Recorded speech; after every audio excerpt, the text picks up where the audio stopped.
So I imagine that some of you might be wondering what today's session is actually about.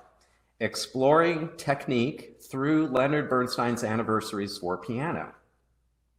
I think you'll agree that exploring and discovery, or even rediscovery, are good things, whether you have taught a piece for 30 years or just for the first time.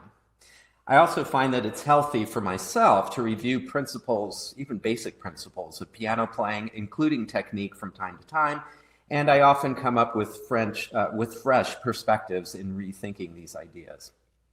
But is this session about technique or is it about repertoire? Well, of course, the answer is both. We'll spend about half the time on learning about Bernstein and this wonderful set of pieces for piano, and half on discussing technique and how we can make use of these works to underscore technical development in our students. When Chenk invited me to speak about technique, I realized that, at least for me, that was impossible without putting technique into context. In fact, I think you'll agree that technique and interpretation go hand in hand. By themselves, they are meaningless. By themselves, they are meaningless. You can have all the best interpretive ideas in the world, but without the means to produce the sounds you want, you cannot transmit your ideas in performance. And even with the best octaves in the world, if they don't have a musical meaning, then they're just for show. If you'll remember, I began the session a few minutes ago with playing music and inviting you to listen to the music. This provided an opportunity for me to express interpretive ideas, but they were supported by the technique required to produce them. We could insert any piece of music in the title, exploring technique through, you fill in the blank.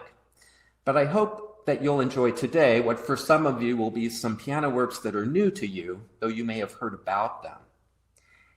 Technique can involve such basics as posture and hand position and touch and tone and voicing, balance, dynamic production, articulation, finger independence, velocity, changing hand positions, playing double notes, octaves, chords, and much more.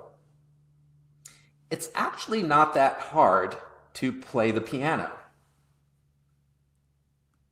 A cat can play the piano. We've all seen the videos. Or a baby. Even a rock can make a sound on the piano. Just try dropping a rock on a violin or a flute. No, don't really do that. But you won't produce a musical sound that way. It is not hard to play the piano, but it is challenging to play the piano well. We do have some advantages. We use gravity, we can sit while we play, but we also have a very large span of physical space to cover, and we have to do many things at the same time, balancing and coordinating two hands, voicing within the same hand, using the pedals and the like. While not rocket science, it takes years of practice and of listening to perfect playing the piano. I'll repeat that last part. It takes listening. Perhaps that is actually the most important of both interpretation and technique.